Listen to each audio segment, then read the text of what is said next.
There was a city in the ancient world so notorious for its appetites that its name turned into a verb. To Corinthianize meant to live wildly, to indulge, to throw off restraint and chase pleasure with both hands. Greek writers used the word as an insult. A Corinthian girl was code for a prostitute. If a character in a comic play stumbled on stage drunk and reckless, the audience knew where he was supposed to be from. The city's reputation traveled farther than its merchandise, and its merchandise traveled the whole known world. That city is where God told a frightened tent maker to stay. Not Athens with its philosophers and its clean reputation for wisdom. Not Jerusalem with its temple and its history. Corinth, the loud one, the rich one, the one your mother would have warned you about. The crossroads where every nationality, every cult, every appetite in the Mediterranean washed together in one harbor town. Sailors, merchants, dock workers, fortune seekers, priests of a dozen gods, all of it churning together in a city that had been booming for barely a century and wore its new money loudly. That is the mission field God handed to Paul. And when Paul wanted to give up and walk away from it, God gave him one sentence that changed his mind and in a way changed the world. We will get to that sentence. But to feel its weight, you have to understand the man God said it to, the city he said it about, and why the whole thing nearly fell apart before it started. That is what we are studying this week. The beginning of Paul's work in Corinth, the launchpad of the two long letters we call 1st and 2nd Corinthians. And those two letters are going to occupy us for a while because between them they touch nearly everything a real church wrestles with.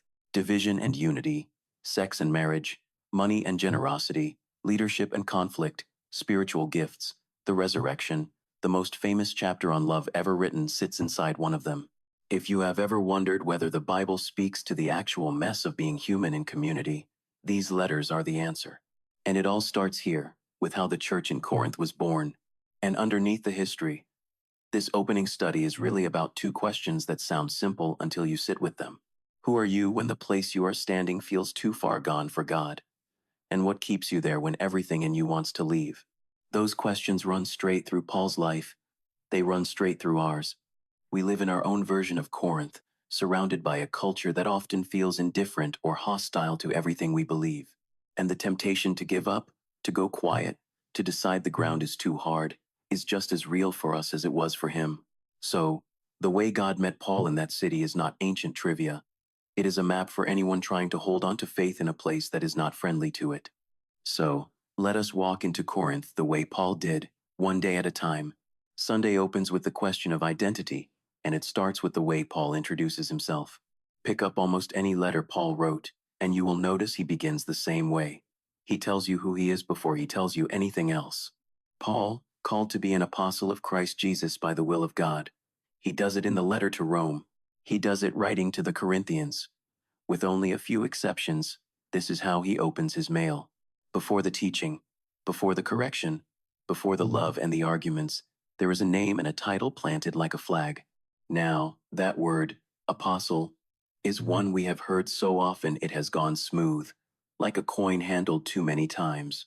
We picture stained glass, 12 men with halos, a category so churchy it does not seem to mean anything in particular anymore. But the Greek word underneath it had a sharp, specific edge, and recovering that edge changes how you read everything Paul says about himself. The word is apostolos.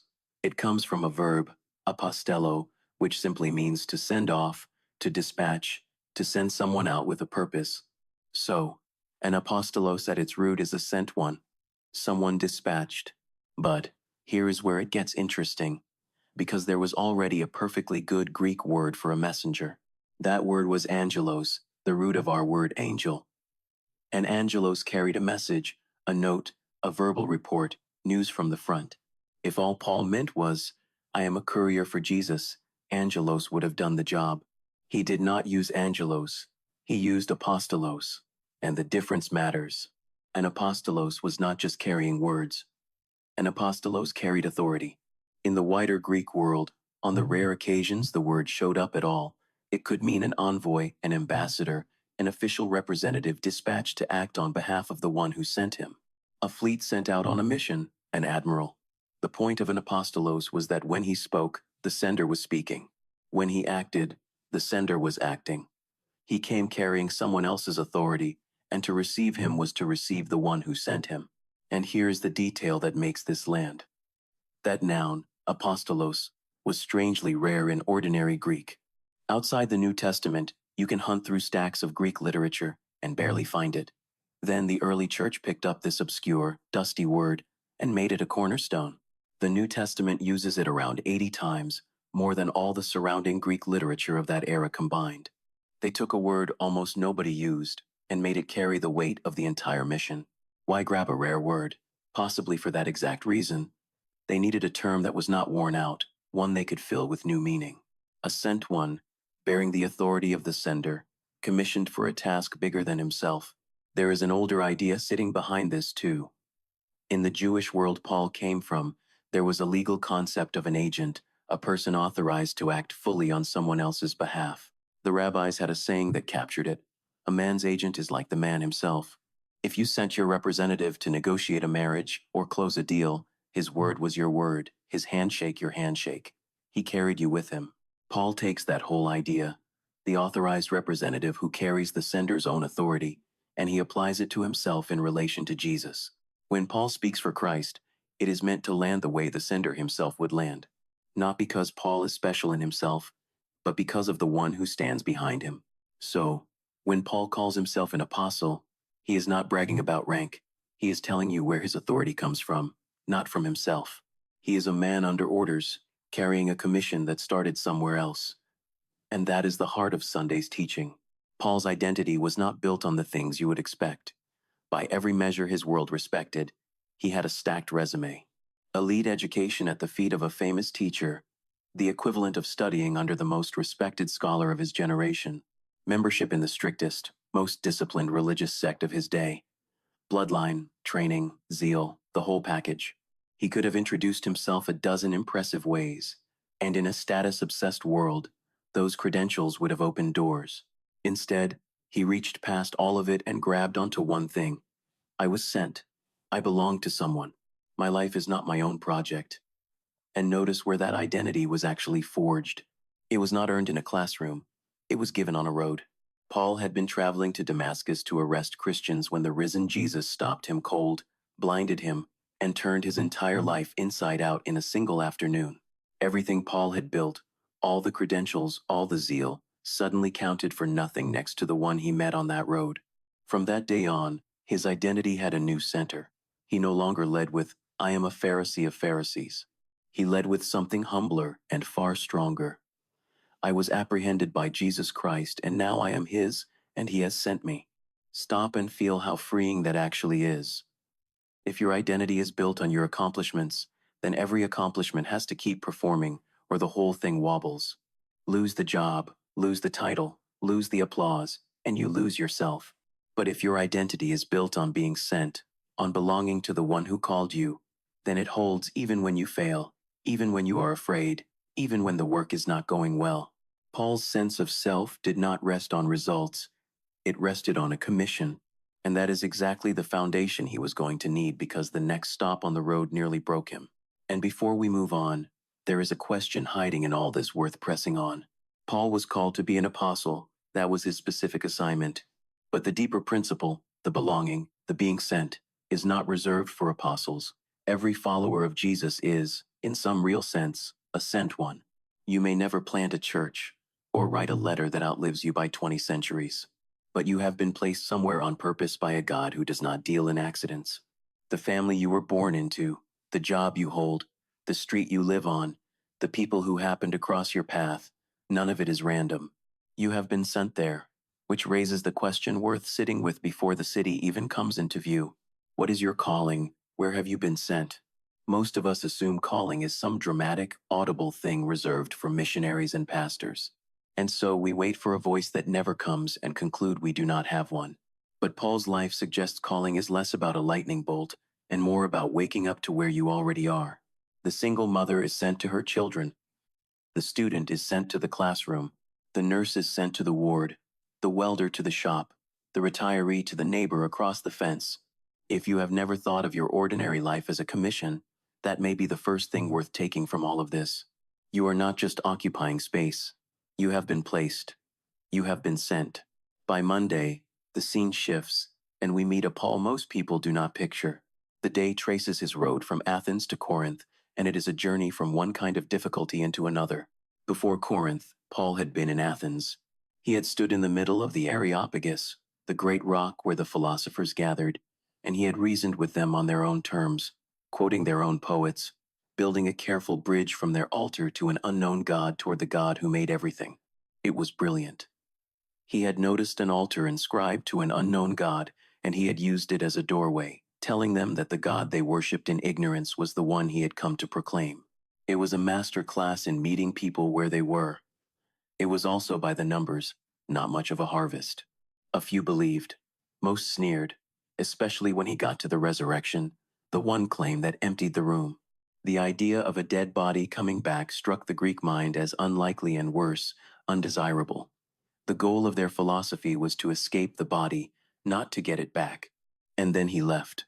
He came down to Corinth from that, about 50 miles away, but a world apart, and he came carrying something heavier than his tent-making tools.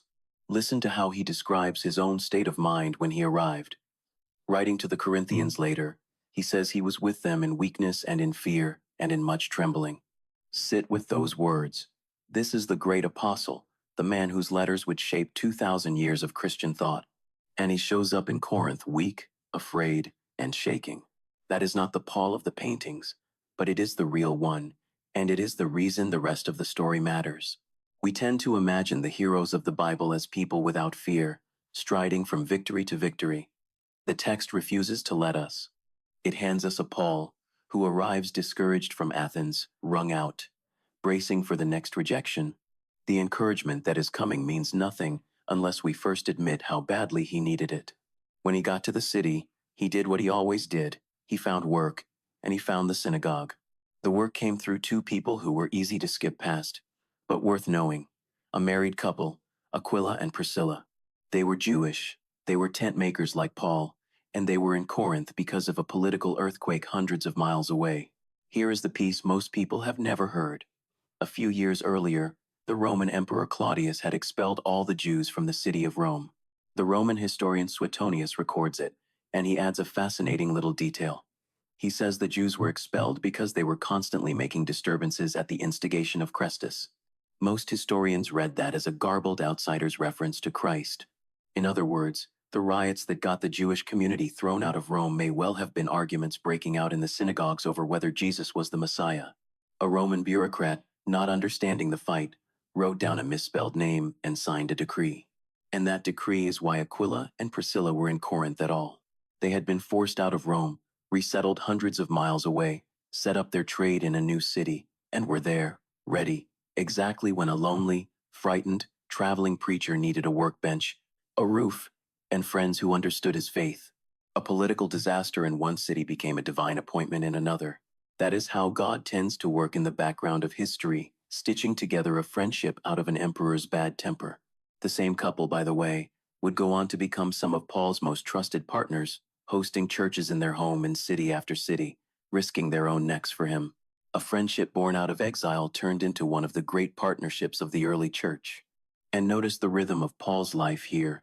He worked with his hands.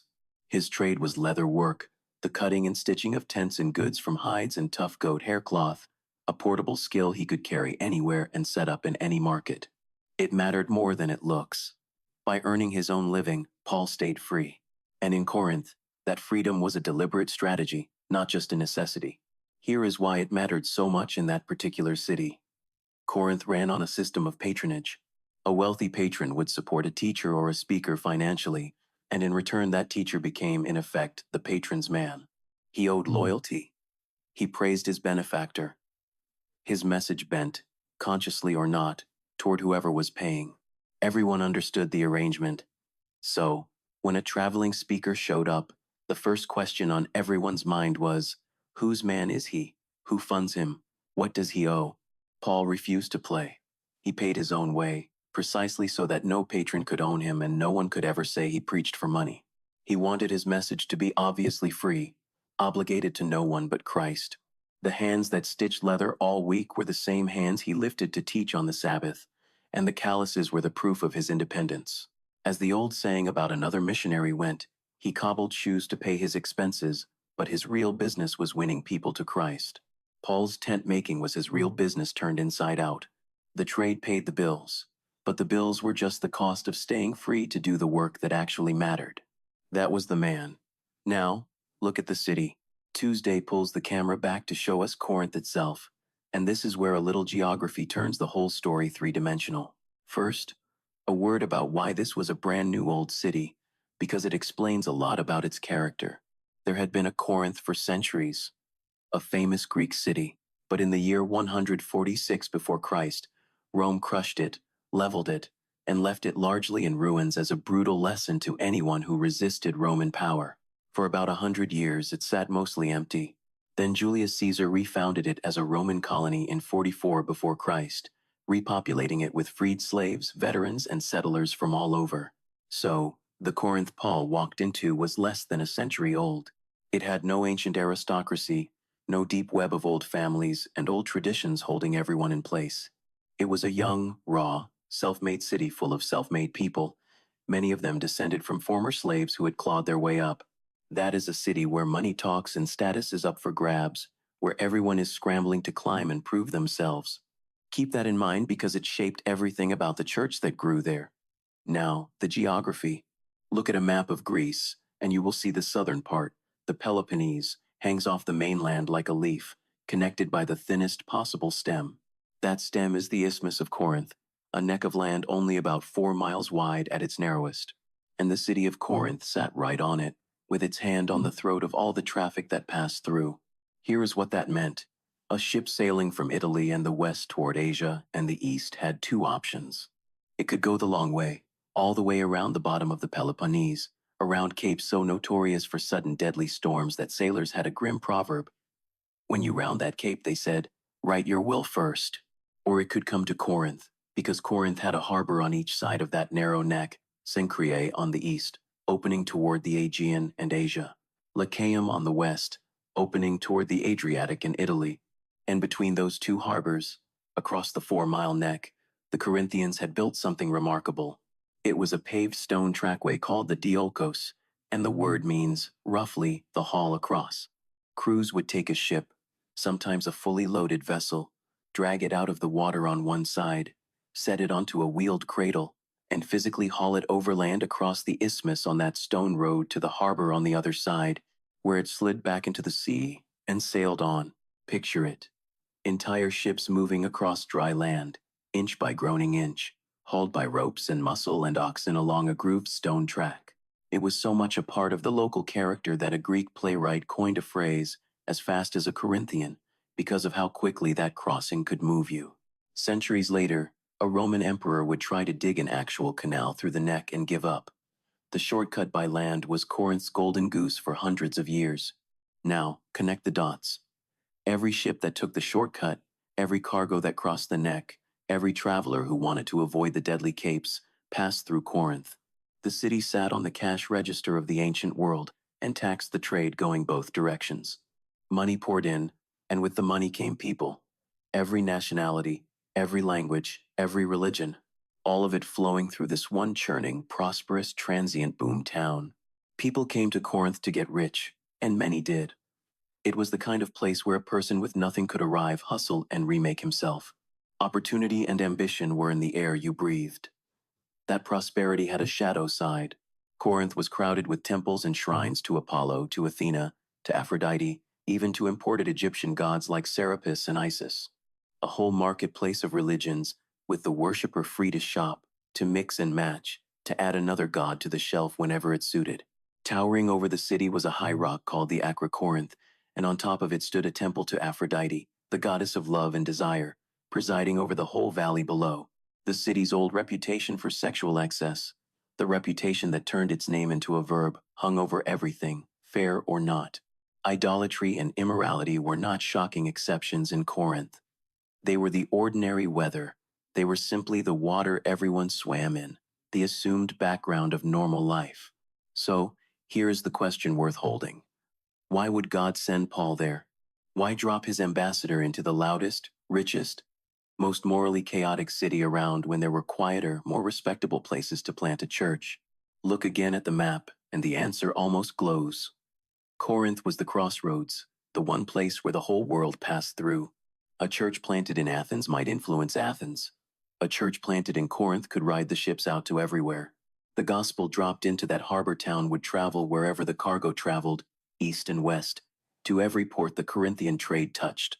The very network that carried wine and grain and pottery to the ends of the empire could carry a message just as easily. God did not send Paul to the safe city in spite of its chaos. He sent him to the crossroads because of its reach. The very thing that made Corinth dangerous made it strategic. The harbor that carried in every vice could carry out the good news. That is the kind of God we are dealing with. He does not wait for a clean, respectable field before he plants. He goes straight to the messy intersection where the most people will be reached, and he sets up shop right there, between the harbors. And if that is true of ancient Corinth, it is worth asking where the modern crossroads are and whether we have been avoiding them for being too messy when they might be exactly where he is sending us. Before we go any further into Corinth, let me stop for one quick word. If this is the kind of study you have been looking for, the history, the language, the connections that make the Bible open up, take a second to subscribe so the next one finds you. And if you would like to go a step further, becoming a channel member is what keeps all of this free and open to anyone who wants it. The research, the writing, the whole thing with no paywall standing in the way. If you are already a member, thank you sincerely. You are the reason this work can keep going deep instead of staying shallow. Now, back to the harbor town because this is where Paul nearly quit. Wednesday brings us to the turning point, and it is titled by a phrase straight out of the story, Many in this City. Paul started where he always started, in the synagogue, reasoning week after week that Jesus was the Messiah, and it did not go well. The text says his fellow Jews opposed him and reviled him. That word reviled is worth a closer look because the Greek behind it is a word we have half borrowed into English. It is blasphemio, where we get blaspheme. We usually think of blasphemy as something aimed at God, but when the object of this verb is a human being, it shifts. Aimed at a person, blasphemio means to slander, to revile, to defame, to drag someone's name through the mud. That is what they were doing to Paul. This was not a polite theological disagreement. They were trying to destroy his reputation, to poison the well, to make sure no one in Corinth would listen to a word he said. When the synagogue turned on him, Paul did something significant.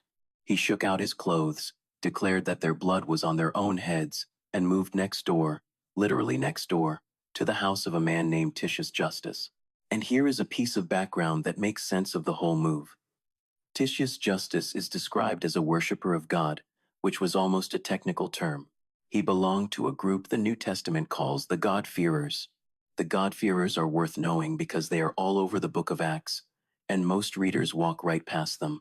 They were Gentiles, non-Jews, who had become fascinated by the God of Israel. They were drawn to the synagogue, to the high moral vision, to the worship of one true God instead of a crowded shelf of idols. They attended, they listened, they believed much of it, but they had not fully converted to Judaism, in part because full conversion meant adopting the whole law, and for the men, undergoing circumcision as adults, a serious barrier. So, they hovered at the edges, interested but not inside, close but not committed. And these God-fearers turned out to be the perfect soil for the gospel. They already knew the Hebrew scriptures. They already worshipped the right God. They were already hungry for more. What had been holding them back was a barrier the gospel of grace removed entirely, because in Christ, you do not earn your way in through the law. You are welcomed in by faith. So, when Paul moved next door to the house of a God-fearer, he was moving toward exactly the people most ready to respond. The opposition that pushed him out of the synagogue pushed him straight toward his harvest. So, picture where Paul is now. He has already arrived weak and afraid. He is watching the synagogue turn hostile and slander his name. He has seen this movie before, in city after city, and he knows how it usually ends, with him beaten, or run out of town, or worse. Everything in his experience is telling him Corinth is about to become one more place that chewed him up and spit him out. And yet, even there, the work was not empty. Because God was the one running this mission, Crispus of all people, the ruler of the synagogue himself, the very leader of the community now opposing Paul, came to faith along with his entire household. Imagine the scandal of that. The synagogue president converting to the message his own congregation was reviling, and many other Corinthians, hearing the message, believed and were baptized. The seed was going into the ground even as the opposition raged. But Paul was still afraid. And this is where the single most important moment of the week happens. The sentence I promised you at the start. One night, the Lord appeared to Paul in a vision and spoke to him. And the way he spoke carries a detail that is easy to miss in English. He said, "Do not be afraid," but the form of the command in Greek is closer to stop being afraid. It is not a general piece of advice. It is spoken to a man who is at that very moment afraid. You do not tell someone to stop doing what they are not doing. The command itself is evidence of Paul's trembling. God is meeting him exactly where he is, in the fear, and saying, "That is enough now. Stop. Stop being afraid, but keep on speaking, and do not be silent, for I am with you, and no one will lay a hand on you to harm you." Notice the shape of that encouragement, because it is how God so often speaks to frightened people. He does not scold Paul for being afraid. He does not say, "You, an apostle, trembling, be ashamed." He simply comes alongside in the dark and gives three things: a command, "Stop being afraid and keep speaking"; a presence, "I am with you"; and a promise, "No one will harm you." And those words deliberately echo something God had said centuries before, through the prophet Isaiah, to a frightened nation. "Fear not, for I am with you. Be not dismayed, for I am your God." Paul, trembling in Corinth, is wrapped in the same ancient comfort God has been speaking to his people across the whole Bible. The God who steadied Israel is the God now steadying one scared man in a rented room. And then comes the line, the reason, the promise that changes everything. "For I have many people in this city." Read that slowly, because it is stranger and more wonderful than it first appears. God says, "I have many people in this city," present tense, my people. But at the moment he says it, those people are not yet converted. They are still out there in pagan Corinth, worshiping at the shrines, working the harbors, living the only life they have ever known. They have not heard the gospel. They have not believed. And God already calls them his. The harvest existed before the sermon was preached. Now, let us be careful here because this verse can be twisted. God is not saying these people are robots with no choice. Predestined puppets will be dragged in whether they like it or not. That is not the picture. What he is saying is that he sees what Paul cannot. God knows the end from the beginning. He looks across that hostile, idol-soaked city, and he sees scattered through it the men and women who will freely say yes when they finally hear. He knows them before they know him. He sees the harvest standing in a field that to Paul's frightened eyes looks completely barren. Paul sees a synagogue full of enemies. God sees a city full of future sons and daughters. The difference between those two views is the difference between quitting and staying. And that is why Paul could stay. The encouragement was not the work will be easy. It was not even you will be comfortable. It was, you are not throwing seed onto concrete. There are people here who are already mine, and your job is to keep speaking until they hear my voice and yours. So, Paul stayed. A year and a half, the text tells us, teaching the word of God in that city. The longest he had settled anywhere in years, planted by a single sentence. There is a beautiful footnote to this too, and it is the kind of detail that makes the whole account feel solid under your feet. Later, the local Jewish leaders dragged Paul before the Roman governor of the region, a man named Gallio, trying to get him convicted on a religious charge. And here is what historians love about this. We actually know roughly when this happened because an inscription was carved in stone at Delphi that names this exact Gallio and pins down the years of his time in office. From that one chip of ancient rock, scholars can date Paul's stay in Corinth to around the year 51, which makes it one of the most precisely dated moments in the entire New Testament. Think about that. A frightened year in a harbor town anchored to the calendar by a Roman official's name carved in stone dug up centuries later. The Bible story keeps turning out to be stitched into real history in real places on real dates. And when Gallio heard the charges, he threw the case out. He looked at the accusation, decided it was an internal religious dispute and none of Rome's business, and refused to get involved. He drove the accusers away from his judgment seat. Exactly as God had promised, no one laid a hand on Paul to harm him. The protection was real, and history can almost timestamp it. The promise, spoken in a night vision, held up in a Roman courtroom. Thursday steps back to ask why the letters exist at all, and the answer is honest about how messy this church turned out to be. Paul eventually moved on, but he did not stop caring. Sometime later, while he was in Ephesus across the sea, news reached him from Corinth, and it was not good. Members of the household of a woman named Chloe came to him with a report. The young church Paul had planted with so much fear and prayer was tearing itself apart. The problems read like a list nobody would want attached to their congregation. The church had split into factions with people lining up behind their favorite leaders like fans behind rival teams. I follow Paul. I follow Apollos. I follow Peter. Apollos was a gifted, eloquent speaker, and in a city that prized eloquence, you can see how a personality cult would form around the most impressive talker. The church had imported Corinth's competitive, status-hungry spirit and aimed it at its own preachers. There was sexual immorality so severe that Paul said even the pagans would have blushed at it. A situation in the church that the surrounding culture, with all its licentiousness, would have found shocking. There were lawsuits, believers hauling each other into the public courts, airing the church's dirty laundry in front of the very city they were supposed to be reaching. There was confusion about marriage, about whether singleness or marriage was more spiritual. There was a fight about food that had been sacrificed to idols, which sounds remote to us, but was a live, daily question in a city where most of the meat in the market had passed through a pagan temple first. There was chaos in their worship gatherings, disorder around spiritual gifts, with people competing to look most impressive even in church. And there was confusion about the resurrection itself, the very center of the faith, with some denying that the dead would rise at all.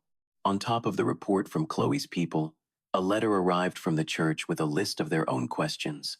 You can almost feel Paul working through it. Much of 1 Corinthians is the apostle answering, point by point, the tangled mess they had written to ask him about. Now, concerning the things about which you wrote, he says, and then he takes their questions one at a time. This was not a model church. By any honest measure, Corinth was a troubled, immature, divided congregation that had soaked up the values of the city around it like a sponge.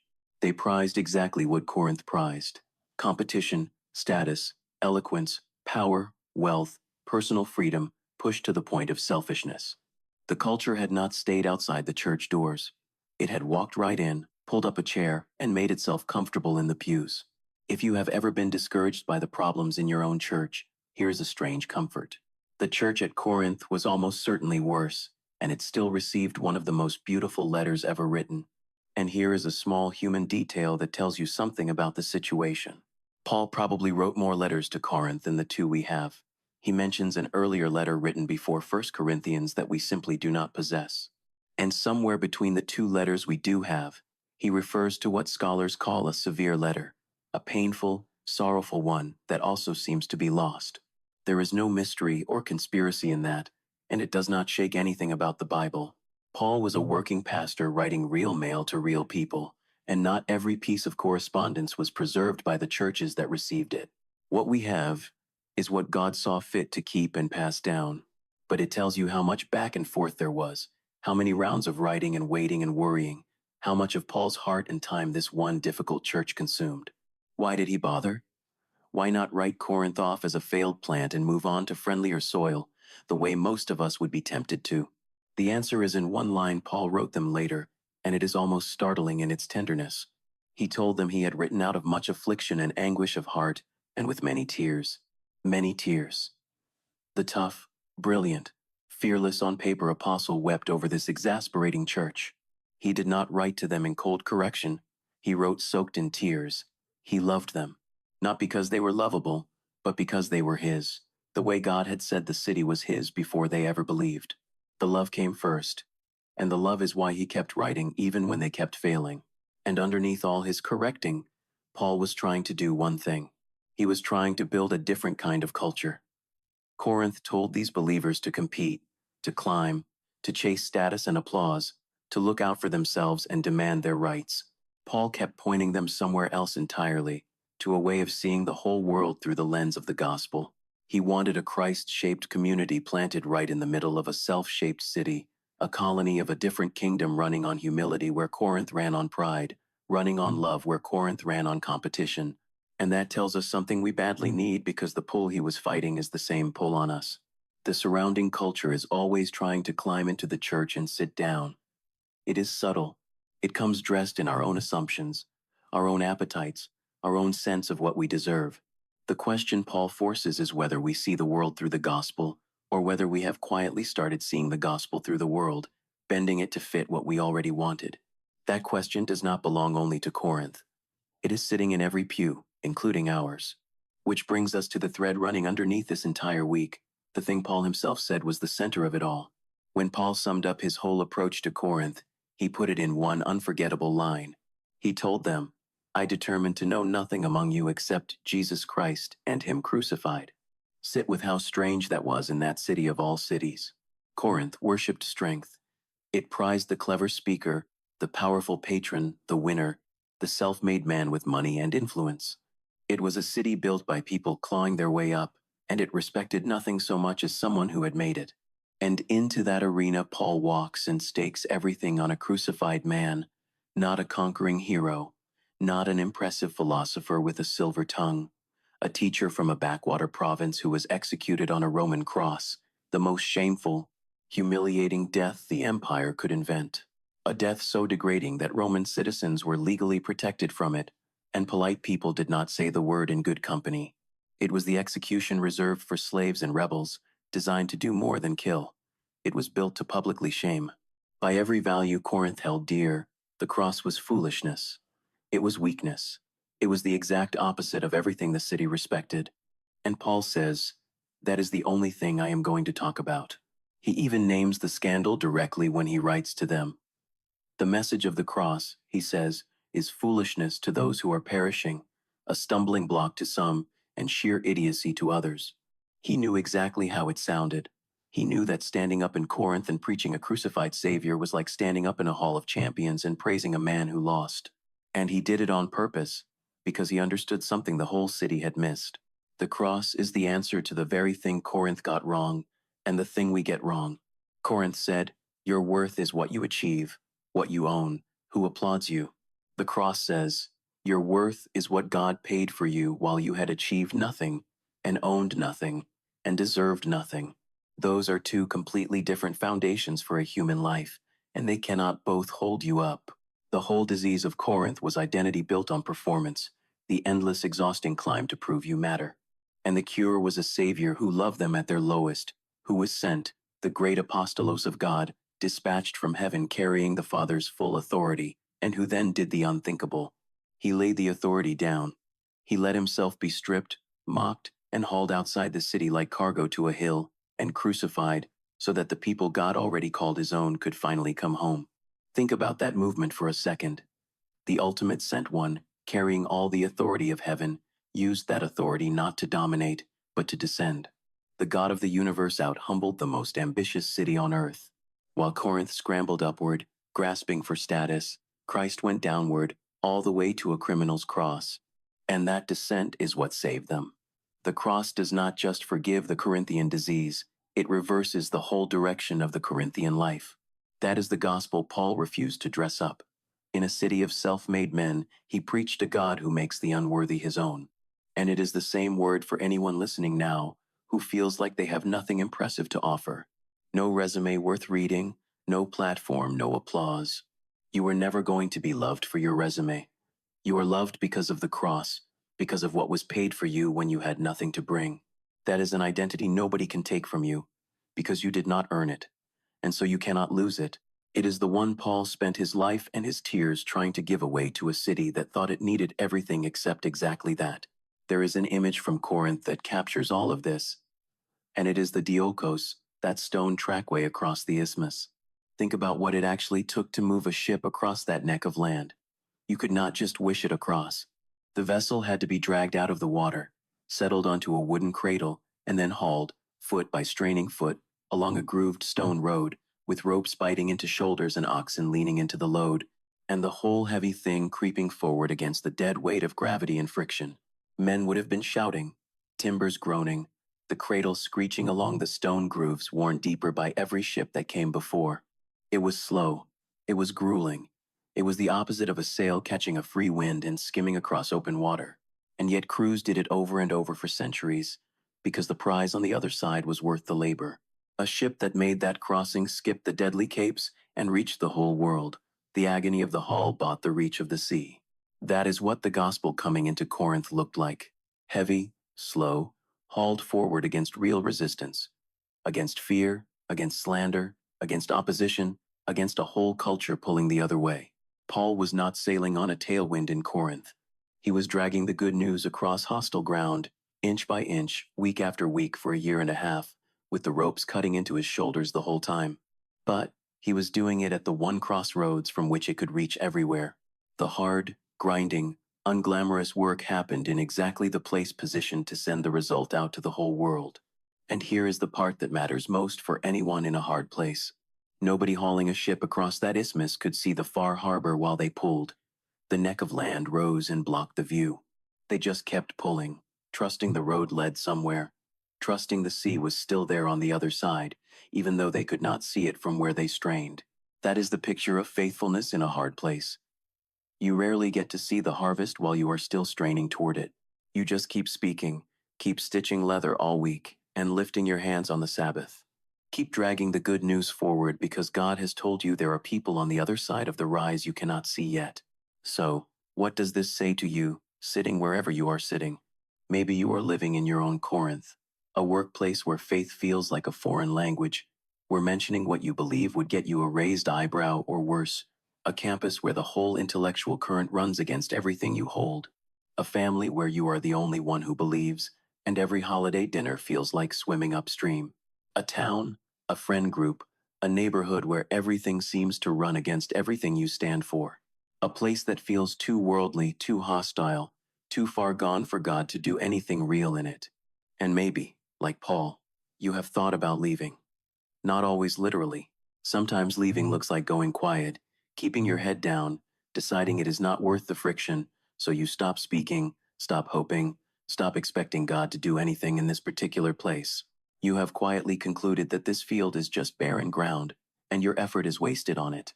You are not bitter about it, you are just tired. You have looked around at the hardness and decided nothing is going to grow here. Hear the sentence God gave Paul. I have many people in this city. God sees what you cannot. He looks at the very place that feels hopeless to you, the office, the campus, the family, the town, and he sees people scattered through it who are already his, who will say yes when they finally hear. They are waiting on the other side of a conversation you have not had yet, a kindness you have not shown yet, a moment that has not come yet. Your frightened, tired eyes see enemies and obstacles and hard ground. God sees a harvest standing in a field you had already written off. The discouragement you feel is real. It is not a sin to feel it. Paul felt it too. But it is not the whole truth. The whole truth is that you are not throwing seed onto concrete. And notice God did not promise Paul the work would get easy, or that he would see quick results, or that he would feel better tomorrow. He promised presence, and he promised purpose. I am with you. I have people here. That is what he gives you, too. Not a guarantee that your Corinth will suddenly soften. A guarantee that you are not alone in it, and that your faithfulness there is not wasted. Those are different promises. And the second kind is the kind that actually lasts. So, do not leave the field too early. Do not measure the work by how it feels on the hard days, because the hard days lie to you about what is really happening underground. The seed goes in long before the harvest shows. Stop being afraid. The same word God spoke into Paul's trembling, and keep speaking, keep showing up, keep loving the difficult people around you, because the one who sent you is already at work in the very people who seem furthest from him. You do not have to be impressive. You do not have to win the argument. You do not have to transform the whole place by Friday. You just have to stay faithful at your crossroads and keep dragging the good news forward, one ordinary day at a time, trusting that the road leads to a harbor you cannot see yet. There are people in your city who are already his. Your job is to keep speaking until they hear his voice in yours. Walk back through the week with me and watch how the road we just traveled fits together. Sunday gave us identity. Paul, the apostolos, the sent one, who built his whole sense of self on belonging to the one who commissioned him, rather than on his impressive credentials. A man under orders, carrying authority that started somewhere other than himself. Monday brought us the human Paul, coming down from a discouraging stretch in Athens, arriving in Corinth weak and afraid and trembling, finding work and friendship with Aquila and Priscilla, two refugees an emperor's decree had placed there years before he needed them. Tuesday opened up the city, the crossroads town with a harbor on each side and a stone road for hauling ships between them. The wealthy, crowded, idol-soaked boomtown, where God chose to plant a church precisely because everything that passed through it could carry the gospel back out to the world. Wednesday gave us the turning point. Opposition trying to destroy Paul's name. A synagogue ruler converted against all odds and a frightened apostle steadied by one night vision and one sentence. I have many people in this city. The harvest named before the seed was sown. Thursday showed us the cost and the love. A messy, divided, culture-soaked church that drove Paul to write letters now lost and letters now treasured. All of it watered with many tears, because he loved a difficult people the way God had loved them first. 5 days, one city, one frightened man who almost left, and the promise that made him stay. In the end, this whole study turns on knowing two things at once. Knowing who you are, and knowing who holds the place you have been sent to. Paul knew he was sent. He did not have to manufacture his worth in a city that measured everyone by money and applause because his identity was already settled before he ever walked through the gates. His impressive credentials were no longer the foundation. His whole sense of self rested on belonging to the one who commissioned him on a road outside Damascus, and nothing in Corinth could touch that. And Paul came to know something about the city he could never have seen with his own eyes.